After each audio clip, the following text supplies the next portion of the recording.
Hi, I'm the founder of the Anti-Standard Standard Club, Kira. I'm Raoul, taking up to 11 counters. Riley. Oh my gosh, I am so excited to have you here today. For folks at home, I am joined today by the incomparable Riley Bad at Magic Bones Jones. It is such a pleasure to have you here on the kind of like tail end of an incredible 100K weekend. Awesome. Thanks for having me. It's been a really wild ride. We weren't expecting to do as well as we did. For those of you who were not following along on coverage and were not kind of watching the 100K take place, Riley came second. And was team killed in the finals? Yeah, I had my victory against Brett in the Swiss, but he knows how to put a show on at the end, unfortunately. He said, I'm not going to let this happen twice. No, he said two tournament. times. That's not happening.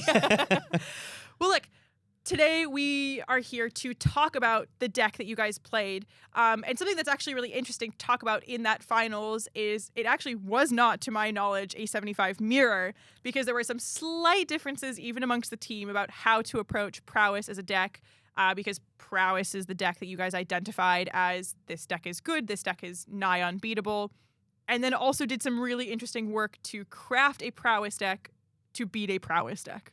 Yeah, it was more so not really like to beat the Prowess decks. We felt like the best way to beat the Prowess decks was the crab element. Yeah. But Brett was a really big pusher for this like horse build. And so I was really against it at the start. We had Slick Shot show off as a card that we all believed was really good, and Brett was just really stern on like cards bad, dies to removal, never going to play it. Horse it up at all times. And we'd seen a lot of lists online where the bird was doing really well, and then we was trying to figure out what our game plans were against the rest of the meta, and whether it was correct or not, we just like, this bird is so bad in the post-board games. So we decided Brett was pushing to take it out. I sort of saw his vision for it, and we ended up on the deck that we did. It's a really interesting build of Prowess because you guys, again, you chose that horse crab build, and I believe you made the decision not to include Slick Shot show-offs as well, which was, I think, quite pivotal in the way that you ended up approaching a lot of your matches, especially in the Prowess mirrors. Even though you didn't necessarily build the deck to beat Prowess, that was one of the best ways that it ended up doing it. Yeah, the horse obviously also really good in the Prowess matchup and like a little bit of mirror tech, but the real trick was we just really, I personally didn't really like the bird in the control matchup, which turned out to be quite controversial. That wasn't the opinion of everyone. They're like, no, it's really good. You just got to play it better. And I was like, well, I can't figure it out, so I'm taking it out of my deck. Which is perfectly reasonable. You know, guys, doesn't make sense to me. I'm not doing it. Not going to be doing that. Yeah. Horse 3/3. Boom. So much easier. But yeah, so we online, obviously, like the big talk of the town was this green-white cub deck. Mm-hmm. And I think a big part of the success that we had was that deck was just not in the room. So it was a lot of Prowess. And the mirror was like the big thing you had to really prep for, and then the control decks. And so in our testing is a really strong word. Brett put all of the work into the games and like coming up with the ideas. And I was a really big, more of a theory man of just like, I don't like this, I'm going to do this. Jose was really big on the control deck. He was testing with us for this tournament, which was really nice to have him back in the fold. Obviously, he's moved on to Worldly Council, which is really exciting for him. Sad days. Rest in peace. Rest in peace. Quality Lions boys. Quality Such Lions a big loss. We've had to put them down. Yeah.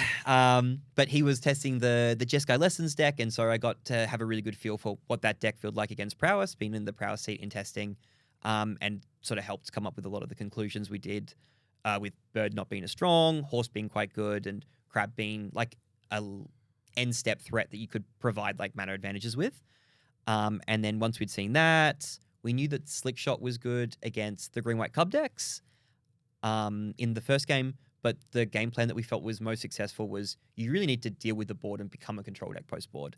And even though bird gives you a lot of edge game one, we didn't feel like the way that we wanted to play the matchup was that way post-board. And obviously you have more post-board games typically than you have pre-board games. So we moved to this more controlling build, and that's where a big difference between Brett and I sort of came in, was that Brett loves Sunderflock. He's like, big 5/5, everyone's gone, nice and simple. Yeah. But we had some feedback internally of this is a open decklist tournament, and the green-white decks are playing Rest in Peace. And if they see that you're on Thunderflock, if they're switched on, your crabs are going to cost 7 mana. It's way too much. So we decided, Brett decided, Rest in Peace doesn't matter. I'll play the crab for 7. It'll be fine. And I decided to move a bit heavier on board wipes as my approach to it. Outside of that, though, we were really similar deck lists. Obviously, my mana base was infinitely superior with my 1 Storm-Carved Coast not dealing damage to me and giving me access to red to actually card my board wipes. And Brett has no regard for red spells, so, you roll with the punches on that. Well, it brings up a really interesting point about how you guys assessed the metagame, because we're in a really funky place with Standard right now. It seems to be exactly the same, yet also in completely different. There were these kind of green-white landfall cub decks that at this event especially really didn't seem to be that popular at all. We had more the practiced offense decks that were running around at the event. And so how did you guys approach the metagame in terms of when you're changing stock prowess? How do you make sure that you don't make a deck that beats prowess and then loses to everything else? I think it's one of the strengths of prowess. I mean, a lot of our members on our team are pet deck players. Yep. So sometimes it can be really hard to, if we all identified a certain deck was the best deck, but it wasn't in someone's range, they're like, I'm not going to play it. And I mean, getting Basser onto prowess, a huge win for the team. Huge win. Like, Basser, obviously a phenomenal tier 7 mage. Like, whatever tier 7 deck, he can make it look really tier 1.5. But it's a really fun story of, at midnight, he's writing up his sideboard plan, and he goes, I can't do this. And then he goes, someone just hand me a prowess deck. He goes onto Goldfish, gets the top challenge deck, and he shows me and Brett, and he's just like, is there any changes? And we said, no, swap those around. And then he's like, oh, perfect, done, submitted. And he's like, I'm not thinking about this again. I'll figure it out on the day. Which, to be clear, Basser did end the Swiss rounds at number 1. Yeah. Which it bears mentioning, he did just go Goldfish, meh, put a week of practice in. And a week of practice for Basser is serious. It was not a week. It was a night. He did not touch the prowess deck. Sorry, he's better than I'm saying. He's absolutely better than I'm saying. Insane. Yeah, topped the Swiss. Absolutely incredible. Yeah, so that was really exciting. He was on the Slickshot build. He had had Horse's Mane as well, but he was really high on it and spoke really highly of it throughout the whole tournament. He's like, I'm just killing people. And he's like, this deck's not hard. Everyone's wrong. And everyone else on the team's like, has he been this cracked the whole time? The answer is yes. Yes, it is. It's just true. So, no, it was really exciting to see Basser just, show everyone why he's one of the best players in Australia when he's actually playing a proper deck. When you're playing a real deck. Yeah. So I think that he's going to handicap himself for the next couple of tournaments so people forget. But, be worried. If you see anything on the top 2 pages of Goldfish and Basser's playing it, it's probably pretty scary for you as an opponent. You're probably going to lose that matchup. Yeah. But yeah, I think that the meta was really tricky to identify for us. Yeah. Because the heuristic that we sort of have internally is that Australia's always 2 weeks behind. Mm-hmm. The top tables, they're pretty quick, but the general room as a whole, people have pet decks and things that they prefer to play. So we didn't know how much cub was going to come through, but it was the deck that we were most scared of. So we were prepping for that. We were pretty comfortable with the pivot in popularity between the 4-color control lists that were more popular in Adelaide, and then we were expecting a lot of them to pivot to the Jeskai control list, which I think is a stronger deck, but we were quite happy with our game plans against it. Whereas the 4-color deck, I'm not sure if our matchup was better or worse against them, but I know that Brett was a little bit more concerned about versing those decks. He just found that he was really comfortable with his plan against Jeskai and a little bit shakier against the 4-color deck. So just because of the nature of what the tournament meta ended up looking like, we sort of just stumbled into quite a good list, even though our meta percentages probably didn't quite expect the level of prowess that was really apparent. Well, because prowess has just been a menace for the last year, and it's changed quite significantly, and it's obviously picked up some really good pieces like having Crab and having Horse and Slickshot as well. And Slickshot as well has gone through a bit of a renaissance. I feel like it fell off really significantly after the Corey Steelcutter era and after the Heartfire Hero era, because that deck could kill you by turn 3. It was very, very quick and very, very aggressive. And Slickshot somewhat fell off a bit, and so I thought, especially when I was looking at the list, I felt it very interesting, the kind of weighing up the options between yes, Slickshot, no Slickshot, yes, Bird, no Bird, because of the 3 creatures, like in that prowess list right now, that's actually the most killable one in terms of toughness, in terms of no ward, 2 toughness, doesn't get pumped up by most effects, and crab being a 5/5, really significant. Yeah, I think that really came into play when you look at deck lists from Adelaide. There was a lot of varied approaches between the prowess decks. So you saw like the Drake Hatchet builds with slick shots that had protection spells with it, knowing that our creatures are more fragile, but I'm trying to be quite lean and low to the ground. When our team had played prowess, we were a lot more scattered for the RC, and our list was like crab and slick shot. I think it was only me that ended up playing it. We like most people ended up pivoting, and I sort of stumbled into a list that ended up doing okay, but wasn't anything that was fine tuned. And the protection spells ended up looking quite good for that tournament. So that was definitely something that I'd had pigeonholed for. I want to try sneak these into this build that I played at the 100K, but just because we ended up cutting the slick shot, they ended up like jumping off as well. So I think, yeah, it's correct in that the birds they just died everything. 2 toughness is really hard in this metagame right now across every color, it seems. As you know, when it comes to even some of the fringe white spells, it's like, deal 2 to a target attacking creature, and then you've got requiting hexes, and you've still got, I think, is Grimbauble still neg1, neg1? Grimbaubble's neg2, neg2, but I don't think... No one's playing it. Like, the Pixie decks aren't playing. Like, the Pixie decks are gone. But 2 is just a really tough number right now, and even for how good Slick Shot is, everyone's been killed out of nowhere by a Slick Shot at least once in Standard at the moment, but 2 toughness just feels so insurmountably bad. Yeah, you have to play it well, and, I don't know how to do that. So that wasn't something that I was going to be messing around with. So I said no bird, I said crab, I said horse. Yeah, exactly. They've got big numbers. It's easy to work around. It's really good.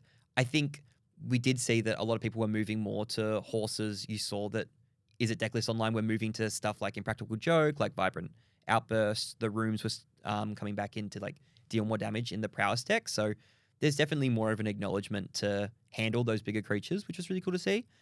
But yeah, you still have 4 Burst Lightning. You're still honestly trying to save them a lot of the time for these slick shots. You end up trading auto tokens or like just accepting hits because it's just hard to, if you know that there's 4 slick shots, like when is it coming? Even if it's not plotted, like are they just trying to like bait me out with it? It's one of the decks that I feel like I got to see a lot of people like trying to do those bluffs and mind games and like plans with, which is really fun to see. I think that's a great like form of Magic when we get to do those. Well, that actually like perfectly dovetails into kind of talking about the mirror matchups, not necessarily the 75 mirrors, because I think, as we've identified, you guys played a somewhat different build of prowess, but the prowess matchups in Standard right now, in my opinion, are some of the most technical matchups that exist in the moment. Like the mirrors amongst, the practiced offense decks and amongst the control decks kind of go a lot of the same way. It's either all or nothing, but I find that the prowess mirrors can be very swingy. It can look exactly like someone's about to completely take over the game and then pass back opponent's turn and they die. It's very interesting. And so how did you find, as we're kind of joking about this like anti-prowess deck, how did you find your prowess matchups? I think that there's so many elements in this matchup. Obviously being on the play is always an advantage. I think that just like every modern format Magic format that's ever existed, people overblow how important it is. Like it's an edge, but it's not everything.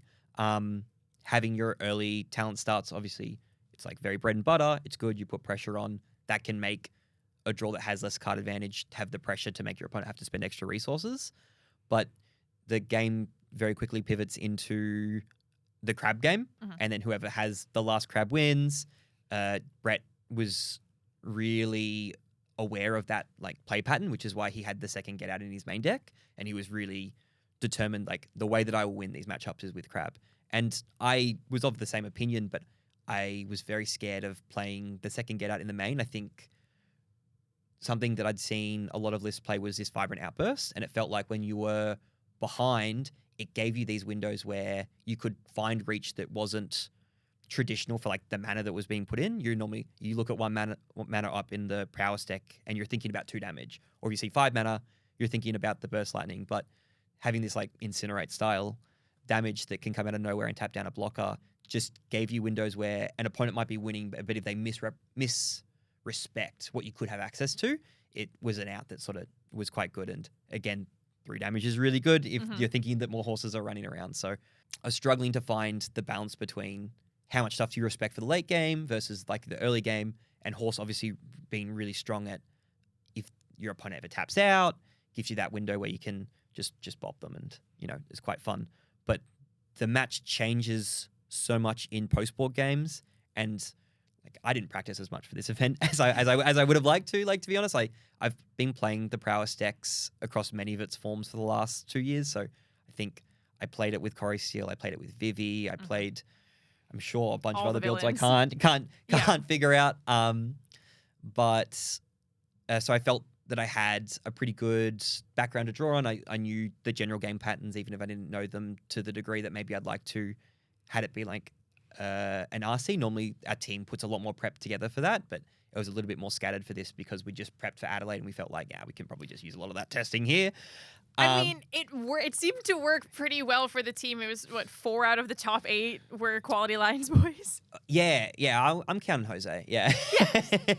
Honorary. Honorary, yeah. It was like Force Ghost style. Yeah, exactly, that's the one. So we were happy, we were really happy with the build. But yeah, the post-board games, because you get access to Graveyard Hate, which is something that not everyone brought in, you can fight these crab angles, which is really weird. And I think that every sideboard that I looked at, you sort of gain insight into what the opponent might think is important in that Prowess matchup. And I felt like I was learning a lot throughout the tournament about ways that I wanted to attack these games. And I think almost all my losses were two was the Jeskai Lessons deck, and one or two was the Prowess Mirror. And yeah, sometimes you just get caught out, and sometimes you think things are working really well and you're like, it's all about a game of speed and I'm going to do my talents and then I'm going to play my dudes and then you're going to die. And then all of a sudden my opponent's like, I killed 2 of your things and now I'm holding up Graveyard Hate, and I was like, I can never cast this crab. No, my crabs. So yeah, it was really fun. And I think, I love these open decklist tournaments, and I think they're a great way for players to really express some skill, and I really hope that we get to continue to see more and more of these in the future. I was just about to ask about how open decklist impacts the decisions around building not like a Prowess deck that's not what people expect, where you might normally eke out a couple of percentage points of advantage by not playing stock Prowess versus going into a tournament where you get to see not only what your opponent is playing, but they get to see what you're playing as well. Kind of how does that impact the decision making? I think in building deck lists, for me personally, it's very small. There's like a couple cards that you sometimes like will change your opinion on. You might be more likely to play the first copy of certain things in your main deck as opposed to in your sideboard. Like stuff like the first Spell Pierce feels really important because your opponent now has to respect things every time. It's the same way that the first Secret Identity might be really important for some of the deck lists, just because they're like, if this Slick Shot lives, this removal spell, I'm really doomed. But I find that I'm not too interested in trying to get edge of like a general idea of what's happening, and it's more the spots of like where a certain card my opponent has to respect it if I can try bluff or play in a certain way. And I really don't want to overthink about what an open deck list. You don't want to level yourself too deep. You should. I think a really important bit of advice is just trying to play a strong deck with a strong game plan that you know about, and then from there you can try and just figure it out in the moment. Like I think that people hate like this idea of like, checking the vibe of it is like the way to go. But I think my sideboarding changed every game, like based on what my opponent had, and you build a sideboard where you can make those pivots in place in the moment. It's the way that you can just even try to look for it. Maybe you don't do it, but is a way that you can sort of level up your game. That's actually, I hadn't even considered, because like I'm starting a lot of my competitive play journey, and I hadn't even thought about kind of in these open deck lists, like, I'm gonna put 1 Spell Pierce in there and you better be thinking about it. And that's awesome. Like what you say, it's like a level up moment of I'm gonna make my opponent respect this in a situation where maybe in game 1 on a closed deck list tournament, they're expecting all of my Spell Pierces in the sideboard, or expecting all of the Secret Identities in the sideboard. And so even in a moment, if I'm holding up 1 blue, they're gonna go, probably it's just like a consider. Like, I don't have to really worry about it too much versus forcing them now into a decision of, okay, well, I can try and kill the slick shot and I'll maybe be punished for it. Like, that's really, really interesting. Did you find that there were any matchups that were harder than expected? I think the Jeskai Lessons matchup, I felt more comfortable. It was the only matchup I really practiced. So I felt quite comfortable in it in theory. And I lost on camera to Alec. I learned how Thor God of Thunder worked, which that card is incredible. That card is so cool. So many lines of text. Yeah. So yeah, it was nice being reminded that there's always a new card to learn about. Yeah. And not all of them are in Foundations, which is a surprise. I found that, like, almost the other way, we were really worried. We expected the mono green landfall deck to drop off the face of the earth. And in the tournament, it really did. But two players had quite a deep run with it, including Max making top 8. And I had to verse Max twice throughout the tournament. And I would have said that was one of my worst matchups in the field. But I got quite lucky to win that matchup both times. And Horse, like, you want slick shots so bad in that matchup. Yeah. It is really hard to be the control deck there, even though we ended up being quite heavy on, like, the 2-mana hard counters, which is quite good against their deck. So game 1 felt like you really had to, like, try cheese a win. And I got lucky in the Swiss. I had 2 horses and a dream, and I was just like, let's figure out how this works. And like, a burst lightning led to, like, 4 horses in play all of a sudden, and I got to sneak out a win. But yeah, if I ran that matchup 100 times, I would not be on the winning end of that. Maybe a controversial question. What do you think is currently the worst card in the Prowess decks? The worst card? Oh, that's tough. I think, I don't know if I can say the Slickshot deck. I feel like if we the Slickshot's really good, I think, in, like, the online meta, what you'd expect because of the green-white decks. I think most lists normally have, like, these one-of cards, and everyone's sort of a little bit different about what they want to play. My card was Vibrant Outburst. I had, like, a Vibrant Outburst, Impractical Joke. Impractical Joke was really good because everyone was horsing it up. And the Vibrant Outburst, even though I really liked it, I think might be the card that I'd consider the worst in my list in the end. Really? Just, like, there were spots where it was incredible, but it's kind of that hard thing to think about of, am I excited because of these cool spots where I'm winning with it? Or are there other times where, because this isn't a 1-mana spell, it's harder for me to, like, multi-spell early, and that's the thing that's, like, losing me games. So I might have just drawn it in the spots where it was a bit better. But yeah, that was a card that I think it was, like, the last card I would keep in my deck in, like, almost all of the matchups where it was stayed in there, because I was like, I guess I could get them. Like, it might happen. Yeah. Yeah, all the other cards in the list I was much more attached to throughout the tournament. Okay. I like that. It's really interesting to see where the line on the 74th and 75th cards are, because it often feels like, okay, sure, and it's maybe the 3rd Spell Pierce, or sometimes it's, the 4th Secret Identity, but It's it never could the 3rd be... Spell Pierce. I loved that 3rd Spell You're like- Pierce. Well, especially because right now we don't seem to be in a very creature-heavy metagame. There's a couple decks that are running around that are quite, some of the practice offense decks are obviously very focused on, like, their creature bases. But the Jeskai Revelation deck runs 4 copies of Thor God of Thunder, if that's the version you're playing, and those are your only creatures. Like, we're in a really interesting spot where a lot of the spells are so good, and Jeskai Revelation is 2 monks in a trench coat on top of a bunch of other text. Yeah. So it's kind of like there's 8 creatures in your deck already if you resolve them. So Yeah. it's interesting where we are right now. Yeah. Brett and I both played 2 Spell Pierce main, I think, in the end. So we definitely were expecting, we believed it was good into Prowess, it's good into Lessons. It's not great into green-white, but we were pretty happy to say, look, game 1's going to be bad, and we'll figure it out, and then post-board, we've got a game plan. I think even into the landfall decks, it is not good, and I take them out immediately, but it is good against some of their, like, more nutty draws, and so that was quite good to have that in the back pocket. What do you think going forward, like, this deck that you're running, do you feel as though it's better in an open decklist tournament? Is it better in a closed decklist tournament? Is this a deck that you you're ready to take to the next standard RC.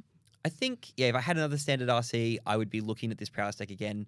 And I think there's a lot of bias of like, I just did well with it, so it feels good. And it's a deck that I've played a lot of. I think that there are decks like Green White Cub that maybe if I had the reps with, I felt the meta was quite good. I'd be interested in playing those. But I don't know. I just did well with it, I did well with it. The deck pivot's really nice. I really love like Rail Games post board, like getting my little otters going and my little tokens. It's really fun. Obviously, I got to be on coverage a lot, so it was really nice to Bassa makes these really fun little cute custom tokens, and so it's nice to like, all my friends are in play. Yeah. So I feel like the other decks don't have enough cool tokens, so I'm probably going to play Prowess. Yeah.